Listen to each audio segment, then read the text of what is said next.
இனி அரசியல் மீட்டிங் எதுவுமே வேண்டாம், எல்லாமே ரத்துன்னு விஜய் அவர் இப்படி ஒரு முடிவை எடுத்திருக்காரா? தமிழக அரசியல இப்ப ஹாட் டாபிக்கா இருக்கிறது தமிழக வெற்றி கழகம் தலைவர் விஜய் அவருடைய தனிப்பட்ட வாழ்க்கை தான். நடிகர் விஜய் அவருடைய மனைவி சங்கீதா செங்கல்பட்டு குடும்ப நல நீதிமன்றத்துல விவாகரத்து கோரி மனு தாக்கல் பண்ணது காட்டு தீயா பரவிக்கிட்டு இருக்கு. இந்த நிலையில வர மார்ச் 4ஆம் தேதி தஞ்சாவூர்ல திட்டமிடப்பட்டிருந்த தாவிக நிர்வாகிகள் சந்திப்பு நடக்குமா?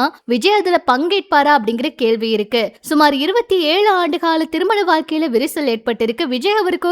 அதுவும் ஒரு நடிகையோட தொடர்பு, இப்படிப்பட்ட விஷயங்களை சங்கீதா அவங்க அதுல பதிவிட்டிருக்காங்க. அரசியல் வட்டாரத்துல இது பெரும் அதிர்வலையை ஏற்படுத்தி இருக்கு. ஏப்ரல் 20ஆம் தேதி விஜய் அவரு நேர்ல ஆஜராகணும்னு நீதிமன்றம் உத்தரவிட்டிருக்காங்க. வழக்கமா தன்னோட பர்சனல் விஷயங்கள்ல சைலண்டா இருப்பாரு விஜய். இந்த முறையும் அப்படி இருப்பாரான்னு கேள்வி இருக்கு. தஞ்சாவூர் டு திருச்சி தேசிய நெடுஞ்சாலையில இருக்க செங்கிப்பட்டியில மார்ச் 4ஆம் தேதி இவர் சந்திப்பு நடத்த இருந்தாரு. இதுக்காக தஞ்சை மாவட்ட காவல்துறை கிட்ட நிர்வாகிகள் எல்லாம் அனுமதி வாங்கிட்டாங்க.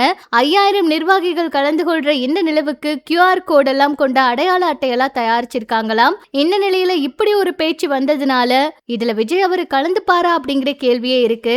சொல்ல போனா இப்ப எந்த ஒரு மீட்டிங்கும் வேணாம் அப்படின்னு சொல்லி தனிமையில இருக்காராம். அது மட்டும் இல்லாம இந்த மாதிரி ஒரு பெரிய பிரச்சனை ஏற்பட்டதுனால விஜய் அவருக்கு மிகப்பெரிய சிக்கல்னு கூட சொல்றாங்க.